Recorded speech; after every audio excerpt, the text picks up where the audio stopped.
My dear friends, welcome in revision chemistry classes. आज की class में पढ़ेंगे नरनष्ट समीकरण। नरनष्ट समीकरण के बारे में पढ़ेंगे। नरनष्ट समीकरण, नरनष्ट इक्वेशन, नरनष्ट इक्वेशन के बारे में आज की क्लास में पढ़ेंगे। तो देखते हैं नरनष्ट समीकरण का डिटेल।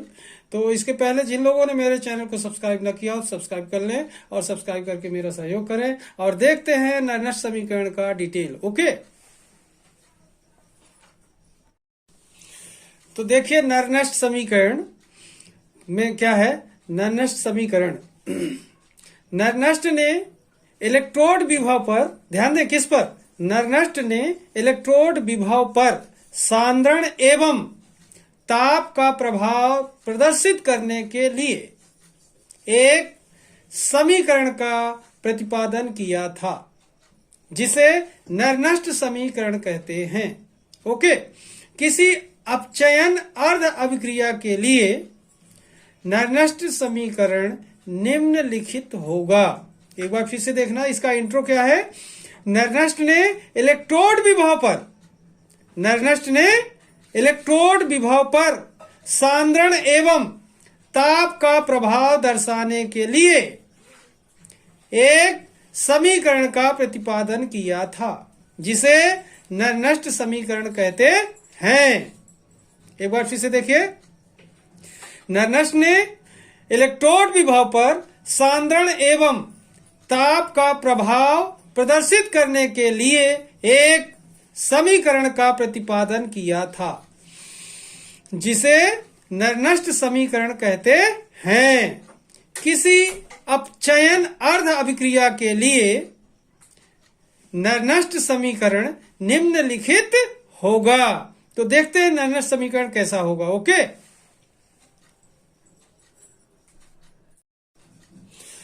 तो देखिए नरनष्ट इक्वेशन क्या है।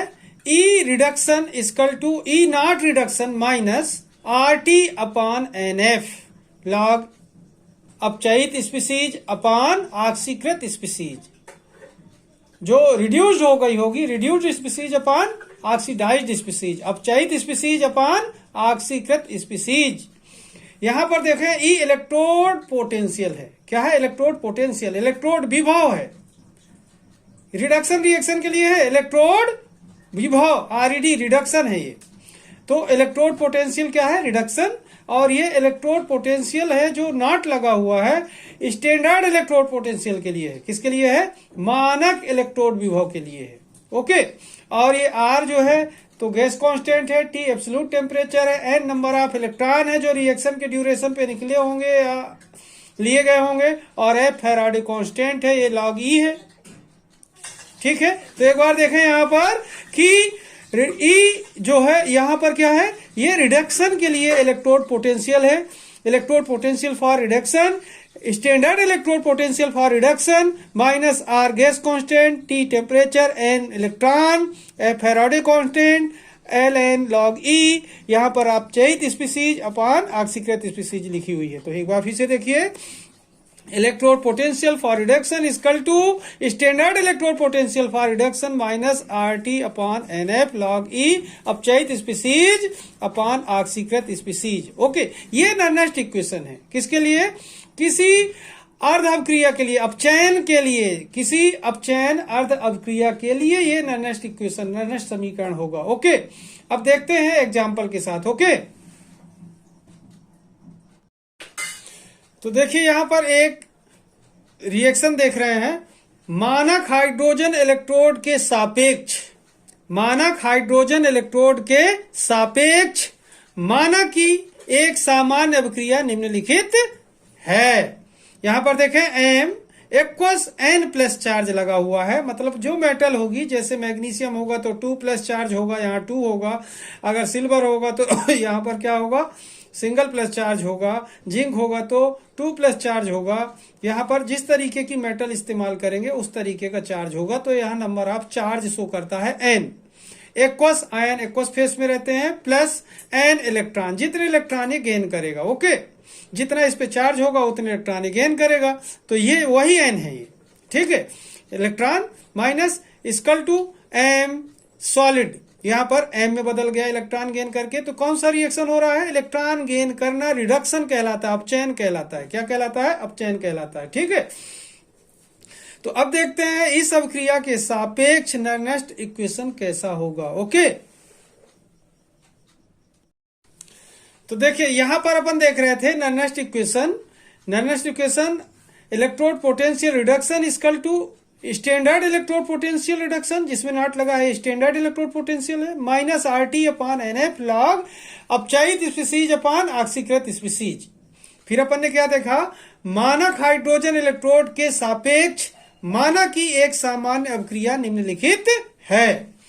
M N plus aqueous plus N electron equal to MS। यहां पर क्या हो गया? रिडक्शन हो गया।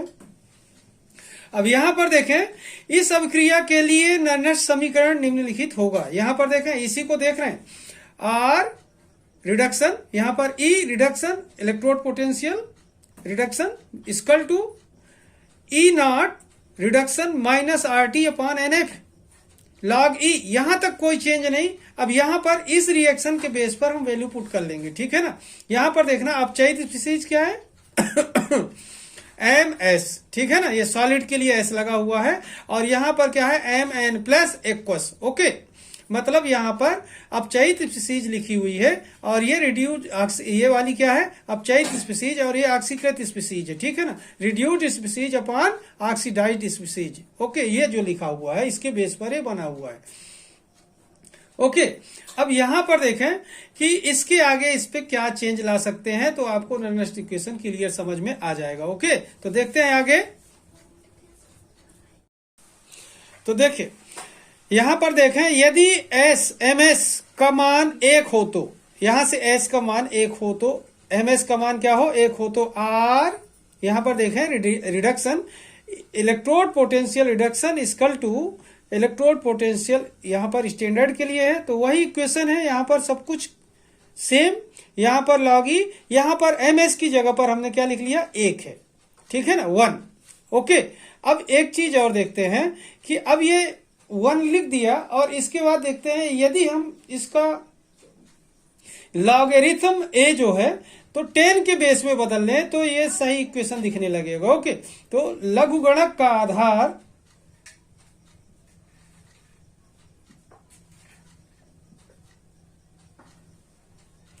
का आधार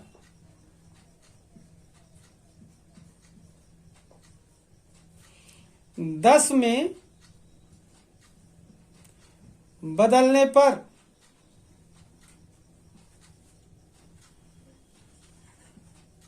अब देखें यहां पर एक कंडीशन अपन ने लगा दिया, लघुगणक का आधार 10 में बदलने पर, लघुगणक का आधार 10 में बदल दे रहे हैं। ओके, तो यहां पर देखें इलेक्ट्रोड पोटेंशियल इलेक्ट्रोड विभव reduction equal to standard electrode potential reduction minus, अब देखें जब log E को log 10 में बदलते हैं तो 2.303 का इंटू करना पड़ता है। ध्यान देंगे, फिर क्या है? RT upon NF।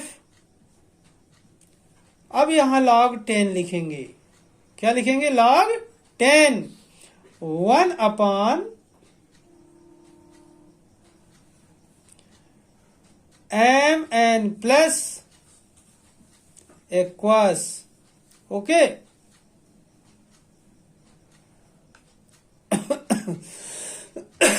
अब यहां पर देख रहे हैं, ये देख रहे हैं आप कि इलेक्ट्रोड पोटेंशियल इलेक्ट्रोड विभव अपचयन इक्वल टू मानक इलेक्ट्रोड विभव अपचयन minus 2.303 RT upon NF log 10। यहां पर ध्यान दें, ये जो LN लिखा हुआ था LN, ये किसके लिए है? log E के लिए।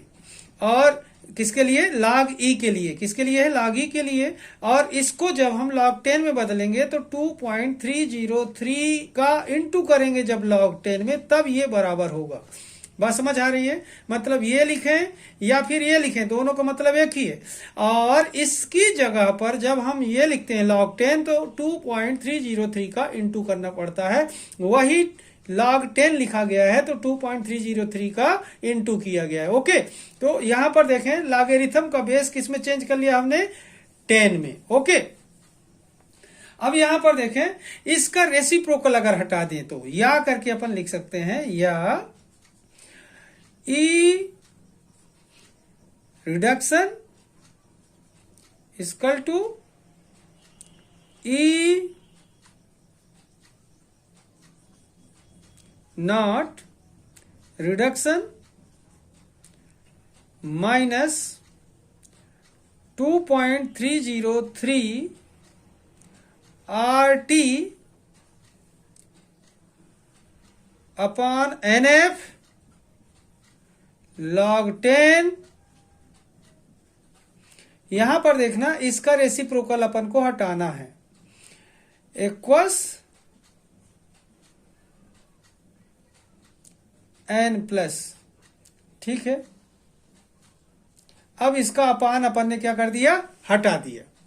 अब यहां पर ध्यान से देखें आप कि इलेक्ट्रोड विभव माइनस इक्वल टू अपचयन इलेक्ट्रोड विभव, यहां पर देखें अपचयन इलेक्ट्रोड विभव इक्वल टू मानक अपचयन इलेक्ट्रोड विभव, माइनस था यहां पर, और इसका अपन ने क्या किया, अपान हटा दिया, व्युत्क्रम खत्म कर दिया, नीचे की स्पीसीज को ऊपर ले गए, तो ये अब साइन है जो यहां पर ये माइनस का, ये क्या हो जाएगा, प्लस हो जाएगा। ओके, क्या हो जाएगा, ये प्लस हो जाएगा। अब कोई परेशानी यहां पर, अब इस तरीके से जब ये प्लस हो गया तो अब यहां पर देखना ये जो हमारा समीकरण मिला, इस समीकरण को समीकरण 1 कह सकते हैं अपन, क्या कह सकते हैं, इक्वेशन फर्स्ट कह सकते हैं। ओके, तो ये इक्वेशन अपनी फर्स्ट आ गई।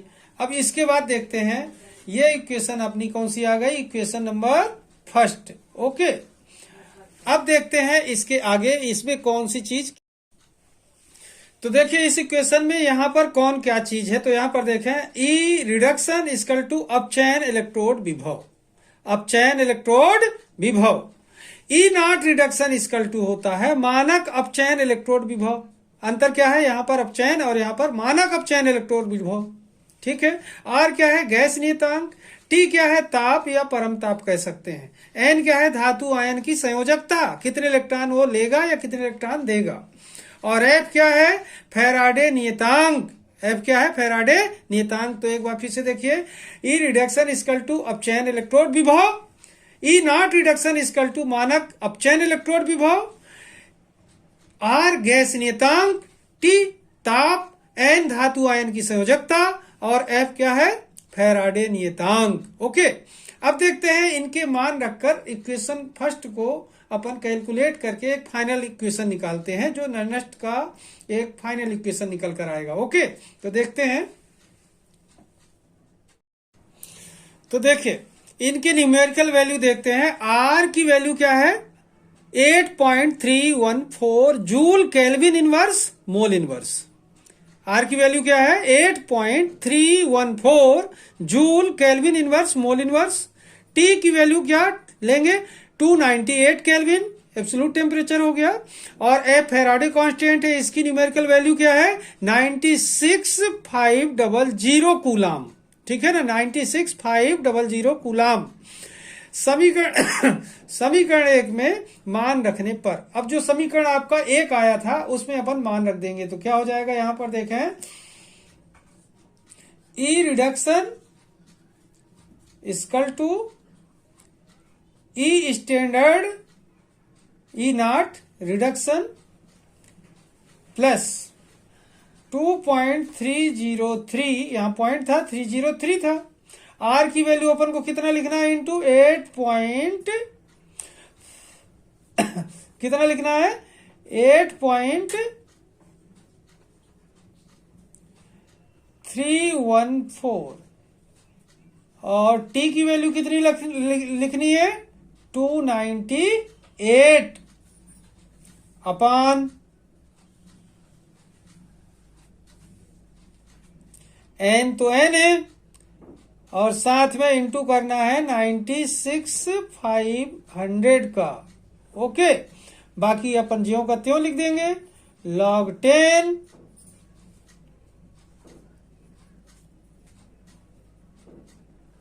m n plus aqueous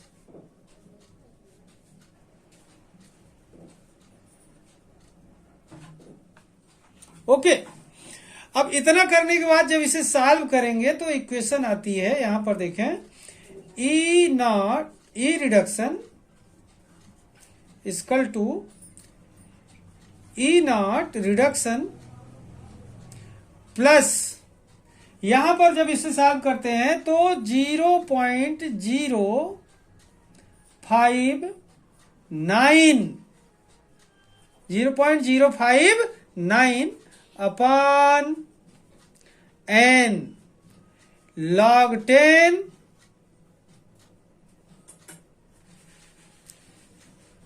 mn plus aqueous, ये आएगा सॉल्व इसका। ओके,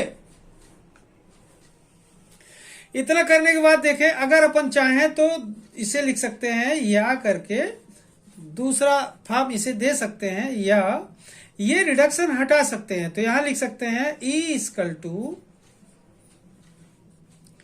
ई naught plus 0.059 upon n log 10 mn plus aqueous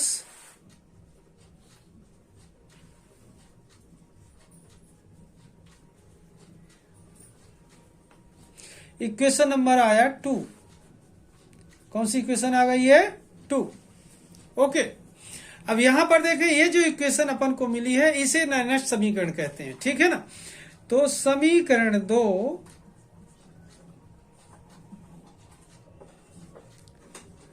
नैनस्ट समीकरण है। कौन सा समीकरण है? नैनस्ट समीकरण है। ओके, इसी को निकालना था, नैनस्ट समीकरण को। ओके, तो इस तरीके से देखें, ये न्यूमेरिकल वैल्यू आर की 8.314 joule kelvin inverse mole inverse, T की वैल्यू 298 केल्विन, एफ की वैल्यू 96,500 कूलाम समीकरण 1 में रख दिया। तो ये अपन को मिला यहाँ पर 2.303 इंटू 8.314 इंटू 298 अपॉन 96,500। बाकी ज्यों का त्यों इसे जब सॉल्व किया तो क्या आया अपना 0.059। ओके, अब हम ये बता रहे थे कि यहाँ रिडक्शन चाहे तो अलग कर सकते हैं, तो ये सिंपल इक्वेशन आ जाएगी, E equal to E naught plus 0.059 upon n log 10 mn plus aqueous. ये जो इक्वेशन है नैनस्ट समीकरण का गणितीय व्यंजक है, नैनस्ट समीकरण का गणितीय व्यंजक है। समीकरण 2 क्या कहलाया? नैनस्ट समीकरण कहलाया। ओके, तो आज की क्लास को मैं यहीं पर समाप्त करूंगा। एक बार आप इस वीडियो को बहुत अच्छे से देखिए, बहुत आसानी से देखिए, बहुत इजी है, बहुत इजी ढंग से मैंने इसे समझाया है, आपको जरूर समझ आ जाएगा और एग्जाम के लिए इम्पोर्टेंट है, जरूर सीखिए। तो आज की क्लास में यहीं पर समाप्त करूंगा। जिन लोगों ने मेरे चैनल को सब्सक्राइब ना किया हो तो सब्सक्राइब करके मेरा सहयोग करें।